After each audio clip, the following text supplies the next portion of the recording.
Take care of my mom, please. I looked down on my husband when I saw him desperately begging me. But even if you say that, I was at a loss for words. Unaware of my feelings, Catherine, my mother-in-law, was playing marbles innocently with my children on the porch. What am I supposed to do? I was on the brink of despair. My name is Julia. I'm a 42-year-old stay-at-home mom. My husband, Ken, is 3 years older than me and works tirelessly as a middle school teacher. He's busy even on weekends with club activities and is rarely home. Still, on his days off, he goes all out for the family, and our kids and I love him dearly. We have 2 children. Our daughter, Amy, is 10. She's stepping into her preteen years and can be rebellious, but she's still my sweet girl who sometimes holds my hand as she falls asleep. Our son, Rick, is 5. He's a mischievous little boy who runs around the neighborhood hills, but still loves to be held.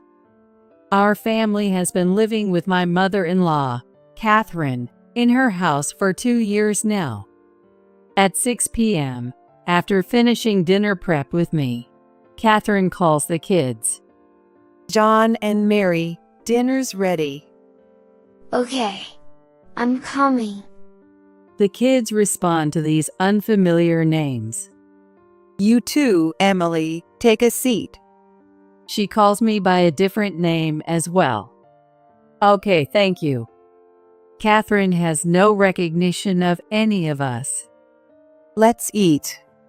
That's how we sit around the table, and Catherine finishes her meal with a contented look. I need to boil some water. It's okay. I already did it. Oh, really? You're so thoughtful. Satisfied with my answer, she soon repeats herself after taking a bite. I need to boil some water. It's okay. I already did it. Oh, really? You're so thoughtful. No matter how many times this happens, the kids remain unfazed. This is our everyday life. 2 years ago, Catherine fell and broke her thigh bone while living alone. Her hospital stay was prolonged, forcing her into a mostly immobile lifestyle. Unlike when she was living alone and alert, she started to spend her days in a fog. Each time we visited her in the hospital, her conversations grew more puzzling, and by the time she was discharged, she was diagnosed with dementia. When my husband suddenly bowed and asked to take his mom in, I panicked. I agonized over it every day. But ultimately, I couldn't abandon gentle, kind mother-in-law, and the kids loved their grandma, so we decided to take her in. At first, the kids were confused, but they accepted it, saying that reacting to the names she called made Grandma happy. During those times, we all called her Catherine and spent our days peacefully. Despite the challenges, we lived in peace until someone had to say something. It was my sister-in-law, Nora, Ken's sister. Julia, you can't make mom do housework. Aren't you embarrassed as a daughter-in-law? Nora, who hadn't visited in 6 months, frowned at seeing Catherine sweeping. But Catherine feels better when she does housework. The doctor even said to let her do what she can. I argued back. Stop making excuses. You're stay-at-home mom living off Ken's salary and mom's pension. Oh no. Mom seems so healthy. Is she really demented? Or are you just lying to live off us? That's not true. What does she know, showing up only occasionally? Mom, I bought your favorite cookies. Let's eat them together. Thank you, Nora. Catherine was in a good mood seeing her daughter. Tonight, she'd likely forget she even saw Nora. I was really fed up with Nora's high and mighty acting just because she spent a little tea with Catherine.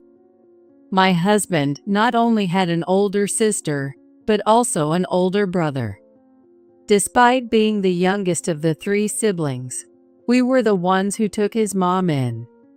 Mike, my brother-in-law, is always moving because of work, and Nora got married and moved away, so they act like it's only natural for us to take care of their mom since we live nearby.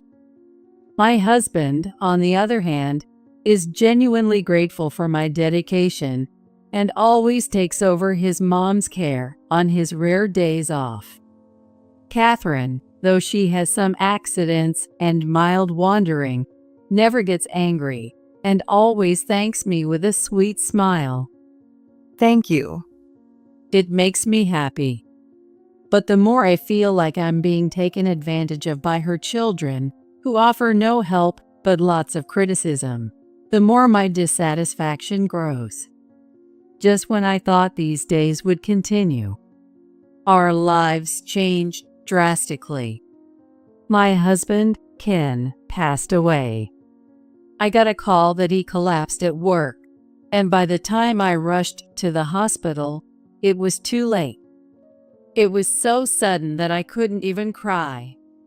After the funeral and taking care of the kids, a month had passed before I knew it. Watching the kids struggle to get back to their routine, I realized I needed to start thinking about our future. Though Ken left us money, it wouldn't last forever. And we were living in his parents' house, caring for his mom. Moreover, her dementia is progressing. Sometimes Catherine understood her son was gone. Other times, she forgot. Even so, she often cried like a child, overwhelmed by the loss. I couldn't bring myself to leave her, couldn't find work, and lived off our savings. 3 months after Ken's death, his sister and brother suddenly appeared. How long are you planning to freeload off us? What? Exhausted from caregiving and looking after the kids, I was speechless. Looking down at me, my brother-in-law, Mike, arrogantly lectured me. Aren't you ashamed? Living off mom's small pension? Catherine's pension only covers her living expenses. Are you sure? Mike scoffed. He didn't contribute a penny to his brother's funeral, but had the nerve to lecture me. Nora, meanwhile, looked around the house critically and started bossing me around. You're not family anymore, so get out. I live here with Mom. What? But you said you couldn't take her because you got married. Oh, it's fine. My stupid husband cheated, so I thought I'd come back here and take care of Mom. The kids are grown anyway. What? How selfish can she be? If her husband really cheated, I feel for her, but it's too convenient to just kick me out without even thanking me for all the caregiving. Ignoring my frustration, Nora ran to Catherine, who was sunbathing on the porch. Mom, you'd rather live with your real daughter than a greedy daughter-in-law, right?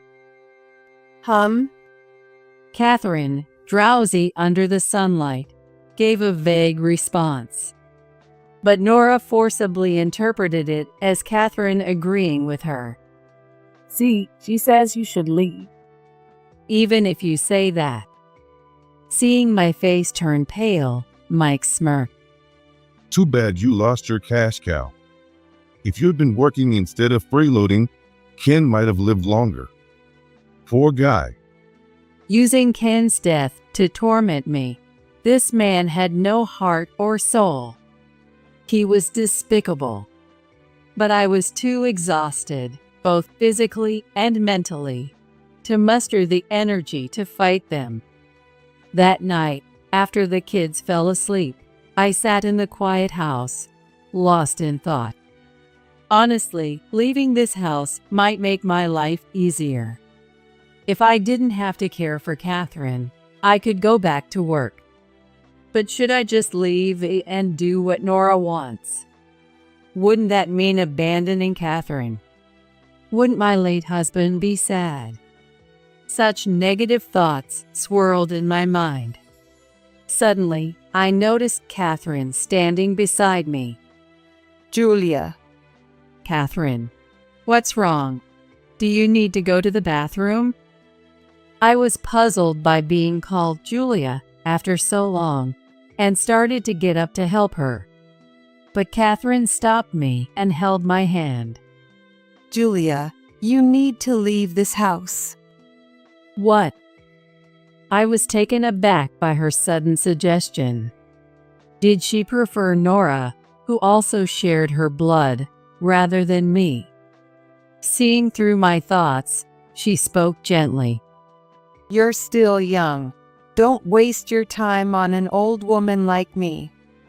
But make sure Rick and Amy don't struggle and live with the three of you. But Catherine, It's okay. As long as you're happy, that's enough for me. Catherine smiled. My chest tightened and my throat burned with emotion. Catherine. For the first time since Ken's death, tears flowed freely. Catherine gently stroked my hand. Thank you so much. You've helped me so many times with those kind hands. I'm very grateful. Oh, that's right. I decided to live with Catherine because she's like this. Embraced by her, who smelled of incense, I cried my heart out like a child. The next morning, Catherine greeted me. Good morning, Emily. She probably didn't remember last night, but I had made up my mind.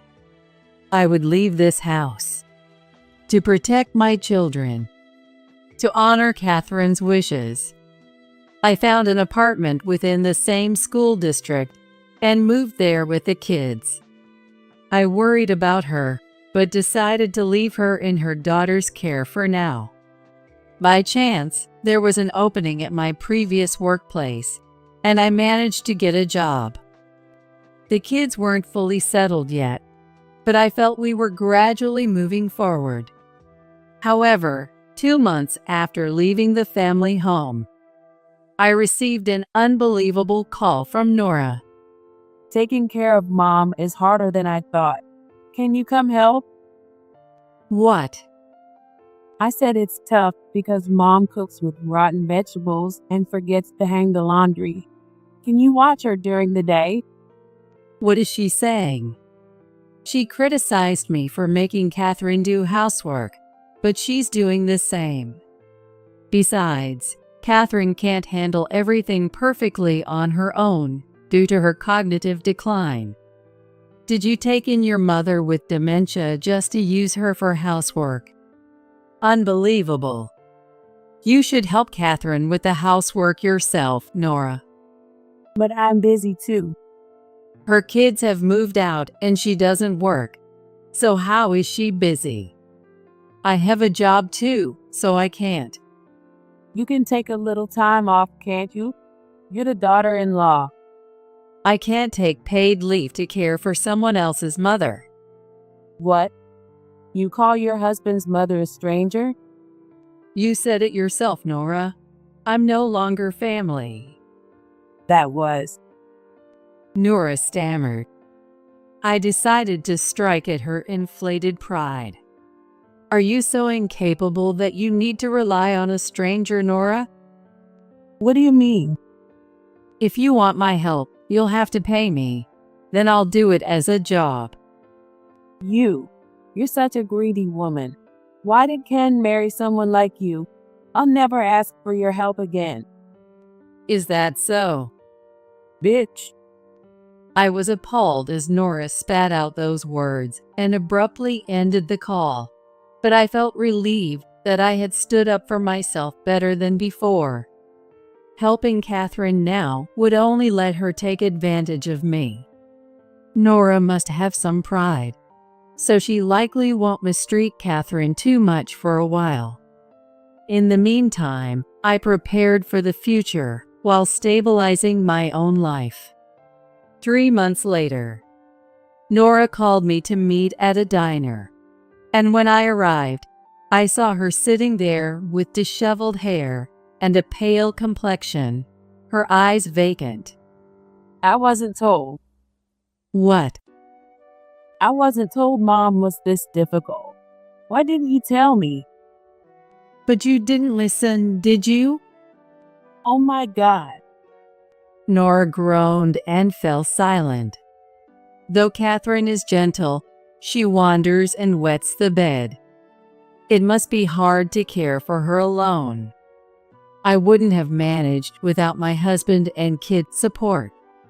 After making some unintelligible noises, Nora resolutely reached into her bag.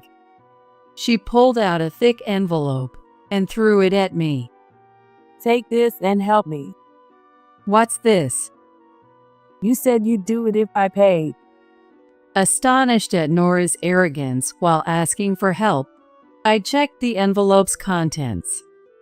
It seemed to contain about 50 $100 bills. Knowing Nora, she probably prepared the money reluctantly. But she fundamentally didn't understand the weight of asking someone else for help. All right then. Is this considered an advance payment? What do you mean? If I come 5 or 6 days a week, the total would be around $35,000 a year. Really? If I lived in, it would cost more. What do you want to do? Nora gaped at me, then turned bright red and screamed. Then, turning bright red, she screamed. There's no way I can pay that much. How can you charge so much while watching someone suffer? Are you heartless? A monster? Call me a monster if you want. This is what it means to ask someone for help. I have to raise my children. I don't have the luxury to volunteer. Gosh. Now you understand? I'm not just a stay-at-home mom freeloading off Catherine and Ken. Jesus. If you pay me $35,000, I'll work. But putting Catherine in a facility might be cheaper. That's cruel to Mom.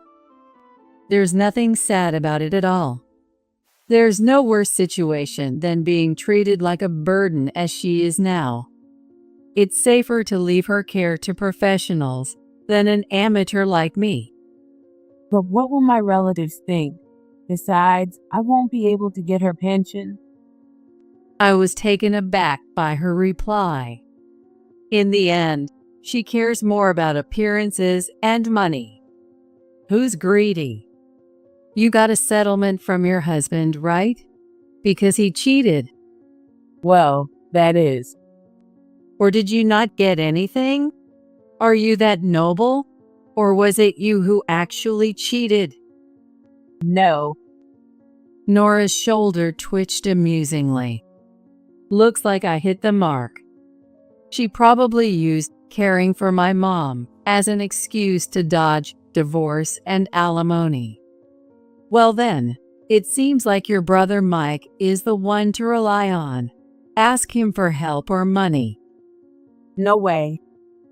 As blood relatives, you can rely on him more than an outsider like me, right? Well. Nora bit her lip. Knowing her brother, who is all talk. He's probably using his job transfer as an excuse to avoid helping altogether. Talk with Mike about what's best for Catherine. To avoid Nora causing more of a scene, I quickly grabbed the bill and settled the payment. Apparently, she endured for a while, but eventually reached her limit and forced her way into Mike's house with Catherine. His wife and kids were appalled by the bitter feud between his sister and him over their mom's care, and, fearing they might be saddled with her caregiving, left the house. It seems they didn't side with him because he had likely mistreated them as well. Abandoned by his family and in shock, Mike decided to cover their mom's care facility costs himself and told Nora and Catherine to leave. 1 year after my husband's death, Nora informed me. We're putting Mom in a facility. I had been waiting for this moment and introduced Catherine to the best care facility I had researched over the past 6 months. Nora babbled incoherently, but I took it as consent and quickly proceeded with the admission process. Finally, Catherine had found a place to call home, and I could visit her freely. Now, I could talk to her without worrying about her children's insults. This was the best way I could repay her while raising my children. Tears welled up in my eyes as Catherine gently stroked my hand, just like that day. Are you sad? It's okay. I'll protect you, Emily. She didn't call me by my name, but her hand and voice were still warm. Thank you, Catherine. I'll visit you often from now on.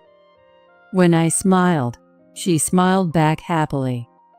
Since then, she has been living comfortably in the facility I chose. Knowing her family had been fishermen, I selected a quiet place with a view of the sea. The facility's atmosphere was just as I had researched, and Catherine seemed to be at peace. Catherine, being kind and charming, was well liked by both the staff and other residents. Whenever I visited, she was surrounded by people and seemed to be enjoying herself. Meanwhile, Mike never managed to win back his family and was embroiled in a contentious divorce. Nora, though freed from caring for Catherine, had no income since her pension went to the facility. She reluctantly took a part-time job, where she was scolded by her much younger boss. She was also avoiding her own divorce, but it looked like she would soon face mediation.